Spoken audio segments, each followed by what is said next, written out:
Hey, Brittany. I really appreciate you being here today. For those of you who don't know me, I'm Joy Hogge with Families as Allies, and we're a statewide organization run by and for families of children with behavioral health and related challenges. So we have a lot of wonderful partners in this work, and we're going to be talking to one of those today.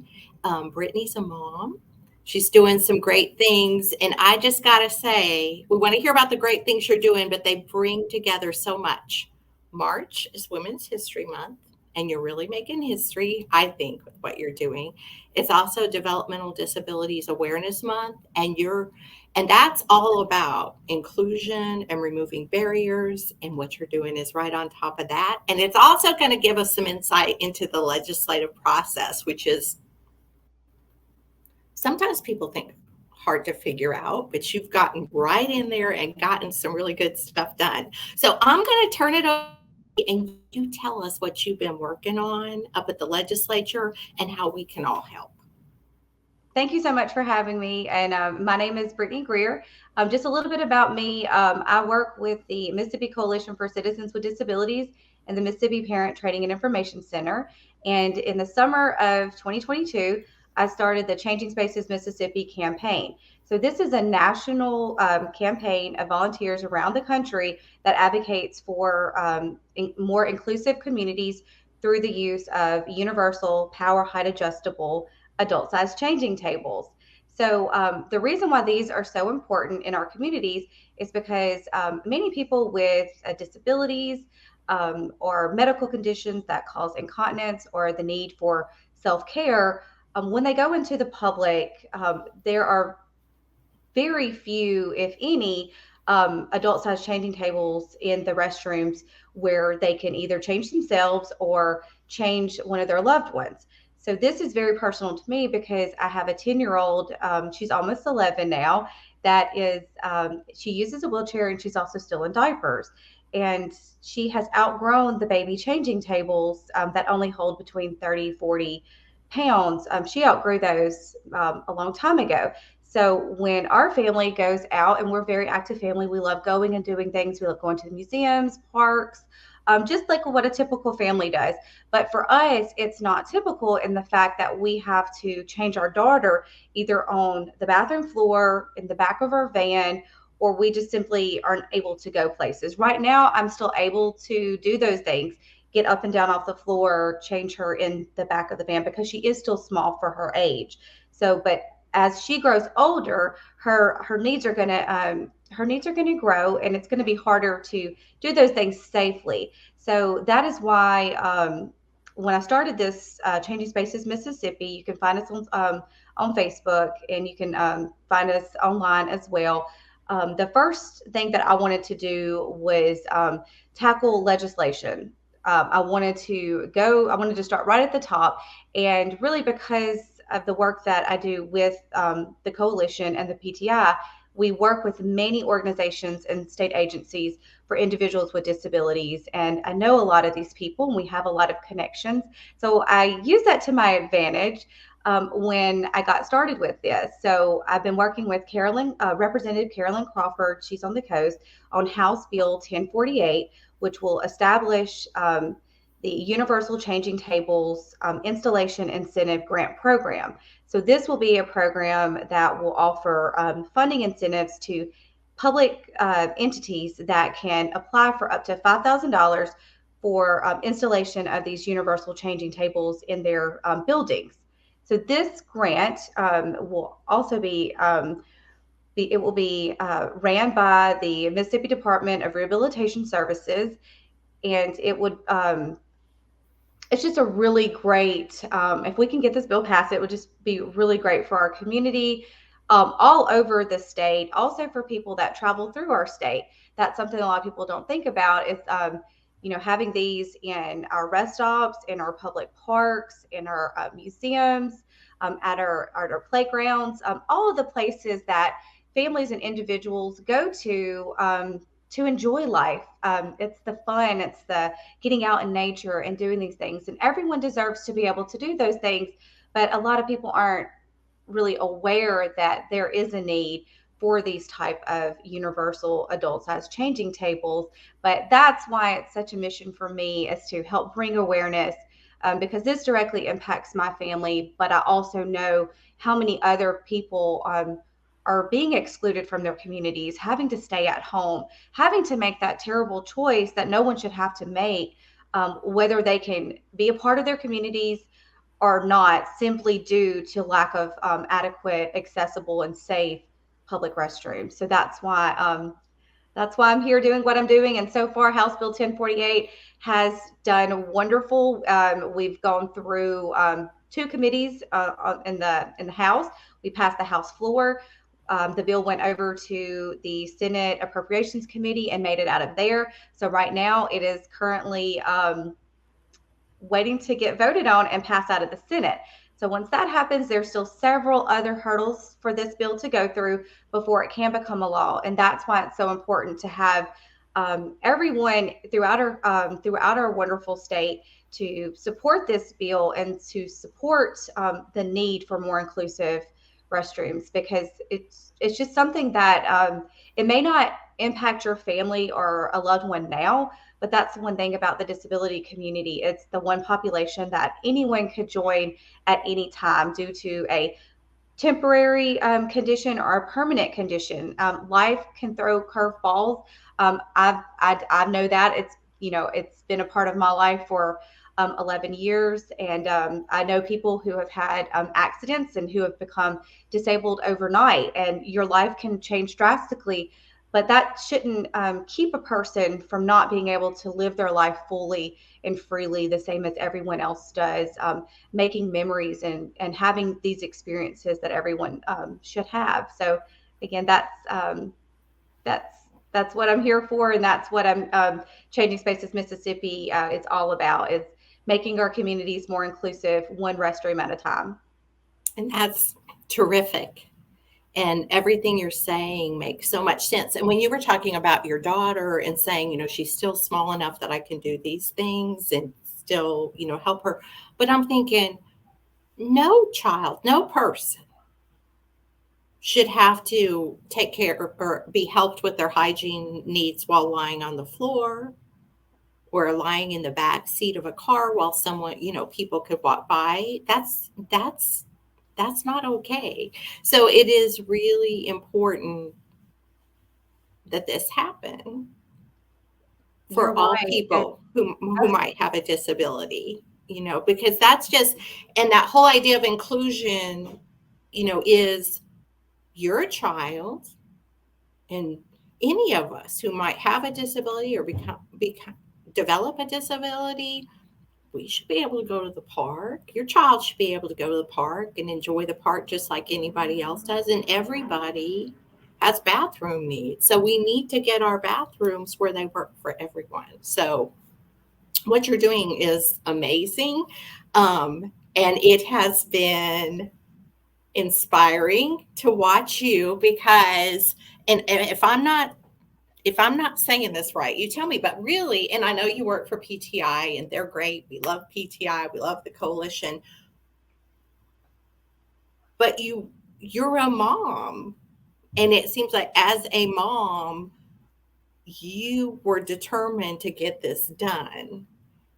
And you found a legislator. And I must say, Representative Crawford she is very responsive to the disability community and very aware of different needs, and I'm very grateful for her. And you basically partnered with her, and you too, with support along the way, have really, really gotten a lot done. And that, I think sometimes, and I know that you have a lot of support and you have connections and all that through your work. But at the same time, I think a lot of it was just about being a mom who was determined that her child should have the same things every other child has. And that's why we're here, because that is absolutely true. So that every child has that same chance. And I think sometimes it can feel like, well, I have to know everything about legislation and all this weird stuff that happens as it goes along, but you don't. You just have to keep pushing and advocating. And my hat's off to you, Brittany. You've done a great job. Now, I know we're kind of at this we're coming down the final stretch of the legislature, and different along the way, there's different people who need to know what we out in the community, especially as families, think should happen with bills. So now this bill, I think it's on the Senate calendar, which means it's could be and should be scheduled for a vote. Do you have any things you want to tell people who are listening about if they support this bill, who they should call, what they should do, that type of thing? Absolutely. And first, I want to just say, because talking about being a mom and why this is so important for me, and something I struggled with that I'm sure many others do, is it's asking yourself, what can I do? I'm one single person. What am I actually going to be able to accomplish? But I just want to let everyone know that's watching this.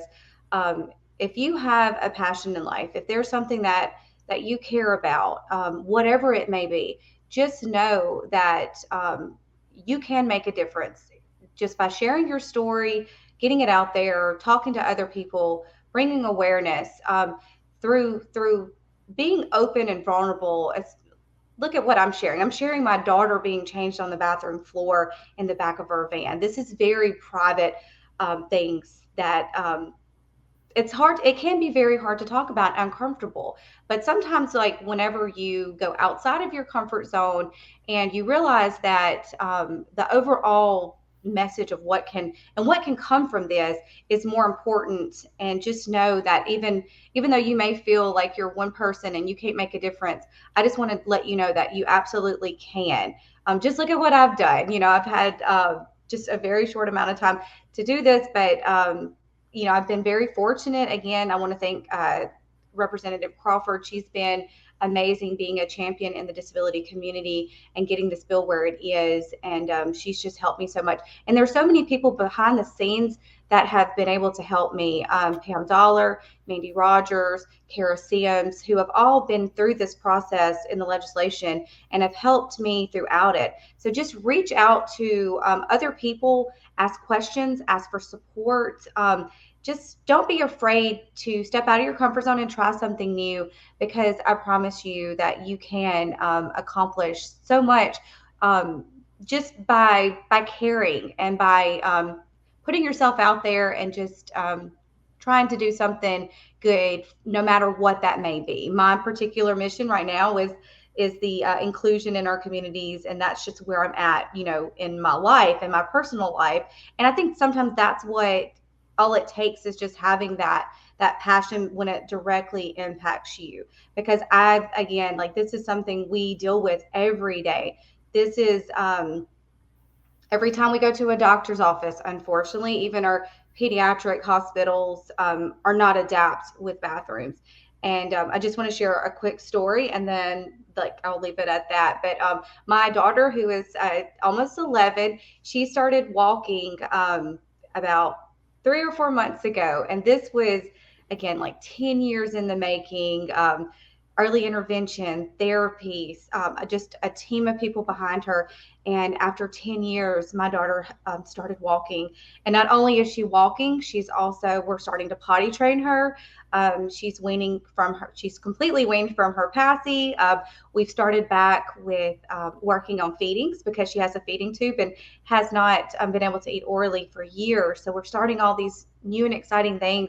And that's another message I want to give out there to everybody, is just never stop believing in what our children are capable of, even at 10 years old. And diagnosis and prognosis from doctors. Just never stop believing in what your child can do and accomplish, and continue to put your faith in pushing them forward, because your belief in what they can do can get them to where they are or where they're going to go. So I just wanted to share that about my daughter, because it's truly miraculous. I love to say that, because so many doctors, when she was little, told us, you always hear that what she won't be able to do. But as parents, we know quickly that we don't listen to what doctors say our children can't do, because our children prove people wrong every single day. And my daughter is one example of that, just what she's been able to accomplish. It's truly a miracle, and never stop believing in miracles because they do exist. And we know it's been so exciting to follow her journey. And we know in our hearts, as mamas and daddies, we know what our kids can do and totally believe in them. And that passion can be can get so much done. And you're just an example of that. And so, and we totally support you as at Families as Allies. I was mentioning this before we started. We're now the Family to Family Health Information Center for Mississippi, so that allows us to work even more closely with the coalition and PTI. And just personally, I am so impressed and touched by what you've done, and you have our total backing on what you're trying to accomplish for including all children with disabilities, as a as the Family to Family Health Information Center in Mississippi too. So I think one of two groups that folks listening to this can call is, first of all, the Lieutenant Governor. Lieutenant Governor Hosemann has put this on the calendar. That means that it can come up for a vote, and I think we want to publicly thank him for that. So folks who are listening, please let the Lieutenant Governor know that you thank him, and also that it's important not just that it's on there, but that it come up for a vote. And then you can also, and sometimes this is confusing because it's a House bill, but it's on the Senate side. Call your senator, and if you're not sure who that is, you can go to openstates.org and look for your state senator, and you can call them and tell them you think it's that you think this is a good bill, if that's what you think, and we're hoping you do. And I think those are two of the most important things. Now, a lot of things happen this time of the session. And it's got and if I'm speaking out of turn, let me know. It's got what we call reverse repealer on there, which means it's probably going to go to conference and be talked about some more. That can be a good thing because even more can happen with it. And I know we'll be putting updates in our newsletter, and you'll be, I'm sure, doing updates on your Facebook page, right? Yes, the Changing Spaces Mississippi. Be sure to go and like that, follow it, share it, because again, we're a new chapter and we're just now starting to grow that. So please go and like that, and that's where I'm updating almost every day something new is coming out of legislation. So that to stay the most up to date, follow us on Facebook at Changing Spaces Mississippi. Okay. And we're so, so grateful to you for joining us and sharing your journey today. Thank you, Brittany. Yes, thank you so much, Joy. I love working with Families as Allies, and yeah, like you were saying, we're all just so passionate about what we do because we know just how impactful it is, for our state and for our children and for our families. So that's why we're all here doing what we love and working together. And I think that's what's going to help continue to move our state forward. So I just want to thank you. Aw, thank you. That means a lot. And we're going to go get them for our babies, Brittany. Yes, we are. All right. Thank you. Thank you. Have a great day. You too.